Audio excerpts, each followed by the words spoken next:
நீலமலை தொலைக்காட்சியின் நகர்வட பகுதி. இன்றைய செய்திகளை வாசிப்பது மலைகளின் அரசி நீலமலை. அன்பில் இன்றைய தினம் 22/1/2024 நாள் தமிழ்நாடு அரசு போக்குவரத்து கழகத்தின் சார்பாக நீலகிரி மண்டலத்தில் 16 பேருந்துகள் வழங்கப்பட்டிருப்பதாக தகவல் கிடைத்திருக்கிறது. இதில் ஒன்றை ஊட்டியில் இருந்து தமிழ் தரணி போற்றும் மண்ணாக இருக்கின்ற தஞ்சை மாநகருக்கு புதிய பேருந்தொன்று துவக்க விழா வெகு சிறப்பாக அருமையாக நடைபெற்றது. இந்த நிகழ்ச்சியில் நீலகிரி நாடாளுமன்ற உறுப்பினரும் திராவிட முன்னேற்ற கழகத்துடைய துணை பொதுச் செயலாளரும் நீலகிரி மாவட்ட மக்களால் அன்போடு அழைக்கப்படுகின்ற நீலமலை நெப்போலியன் என்று வர்ணிக்கப்படுகின்ற ராசா அவர்களும் கடமை வீரர் ராமச்சந்திரன் ஆகியோர்கள் துவங்கி வைத்தார்கள்.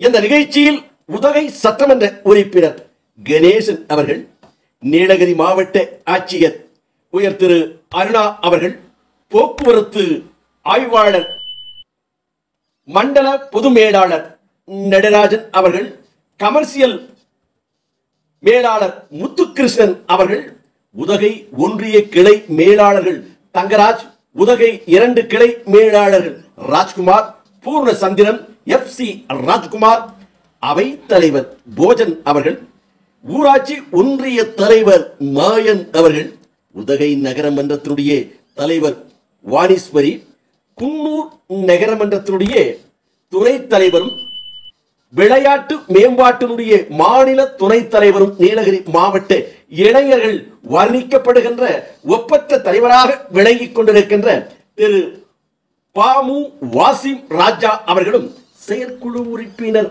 நாசர் அலி இளங்கோவன், உதகை நகர கழகத்தினுடைய செயலாளர் ஜார்ஜ், தொழிலாளர் முன்னேற்ற சங்கத்தின் நிர்வாகி மண்டல தலைவருமான அக்கீம், பொருளாளர் ஆனந்தன், நஞ்சுண்டன், ராஜமாணிக்கம், எமரால்டு ரமேஷ், எக்குன்னி ரமேஷ், மணி வர்ணம், சுப்பன், வாசுதேவன், சந்திரன், மூர்த்தி, சீனிவாஸ், முத்துக்குமார், சிவக்குமார், FC ராமன், கோத்தகிரி கிளை ரத்னகுமார், குமார், ஸ்டீபன், சந்திரன், அருண் மற்றும் திரளான ஓட்டுநர்கள் இதில் கலந்து கொண்டார்கள். இவர்களோடு உதகை பகுதியிலே இருக்கின்ற பொதுமக்களும் பெரும் திரளாக கலந்து கொண்டு இந்த நிகழ்ச்சியை சிறப்போடு நடத்தினார்கள் என்றும், எத்தனை ஏற்பாடுகளையும் செய்து இந்த நிகழ்ச்சிக்கு பெருமையோடு தலைமை தாங்கி நடத்தினார் போக்குவரத்து கழகத்தினுடைய மண்டல செயலாளராக இருக்கின்ற ஈரா நெடுஞ்செழியன் என்று தெரிவித்தார்கள்.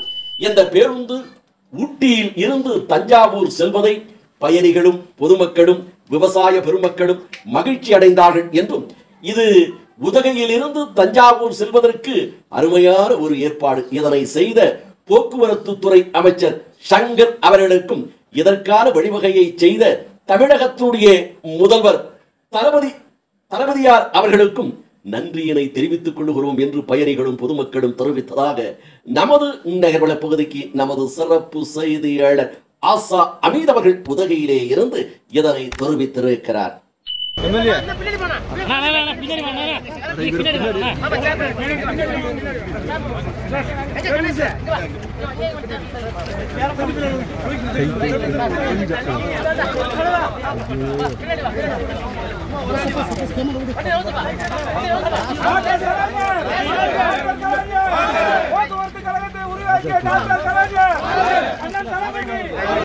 டாக்டர் கலைஞர் அவர்கள் 1972 இதே பேருந்து நிலையத்தில் வைத்து போக்குவரத்து கழகத்தை தேசியமயமாக்குவதற்கு மரியாதைக்குரிய நமது நெஞ்சமெல்லாம் நிறைந்திருக்கக்கூடிய கலைஞர் அவர்களுக்கு முதற்கண் வணக்கத்தை தெரிவித்துக் கொள்கின்றேன். மாண்பிற்கும் மரியாதைக்கும் உரிய முத்துவேல் கருணாநிதி ஸ்டாலின் அவர்களின் ஆணைக்கிணங்க இந்த மலைவாழ் பகுதியில் இருக்கக்கூடிய மக்களின் நீண்ட நாள் கோரிக்கையாக இருக்கக்கூடிய உதகை டு தஞ்சாவூர் பேருந்தை ரொம்ப நாளாக கேட்டுக்கிட்டு இருந்தாங்க. அதன் அடிப்படையில் மரியாதைக்குரிய போக்குவரத்துறை அமைச்சர் அண்ணன் SS சிவசங்கர் அவர்களின் வழிகாட்டுதலில் எங்களது கோரிக்கையை ஏற்று இந்த மலை மாவட்டத்துக்கு 16 புதிய பேருந்துகளை வழங்கியிருக்கின்றார்கள். நேற்றைய தினம் மாண்பிற்கும் மரியாதைக்கும் உரிய முதல்வர் அவர்கள் உதகை குன்னூர், கூடலூர், மேட்டுப்பாளையம், கோத்தகிரி, உதகை 1, 2 ஆகிய கிளைகளில் இருந்து புதிய பேருந்துகளை சென்னையில் வைத்து இயக்கின்ற தினம் இந்த பேருந்து நமக்கு வழங்கியிருக்கிறதுக்கு நமது மாண்பிற்குரிய முதல்வர் அவர்களுக்கு நன்றியை தெரிவித்துக் கொள்கின்றோம். இந்த மண்ணின் மைந்தன் மரியாதைக்குரிய நமது நீலகிரி பாராளுமன்ற உறுப்பினரும் திராவிட முன்னேற்ற கழகத்தின் துணை பொதுச் செயலாளருமாகிய அண்ணன் ராசா அவர்களுக்கும் இந்த பகுதியின் அமைச்சராக தொடர்ந்து இருக்கக்கூடிய மரியாதைக்குரிய அண்ணன் சுற்றுலாத்துறை அமைச்சர் அண்ணன் க ராமச்சந்திரன் அவர்களுக்கும், மரியாதைக்குரிய காங்கிரஸ் பேர் இயக்கத்தின் தலைவர் சட்டமன்ற உறுப்பினர் அண்ணன் கணேசன் அவர்களுக்கும், இங்கே வந்து இந்த பேருந்தை இன்றைய தினம் இயக்கி கொடுத்த அதற்கு வழிவகை செய்த மாவட்ட கழக ஆட்சித் தலைவர் சகோதரி அவர்களுக்கும் நன்றி. போக்குவரத்து கழக தொழிலாளர்களின் சார்பாக நன்றி கலந்த வணக்கத்தையும் தொழிலாளர் முன்னேற்ற சங்கத்தின் சார்பாகவும் நிறைவு பெறுகிறது. வணக்கம்.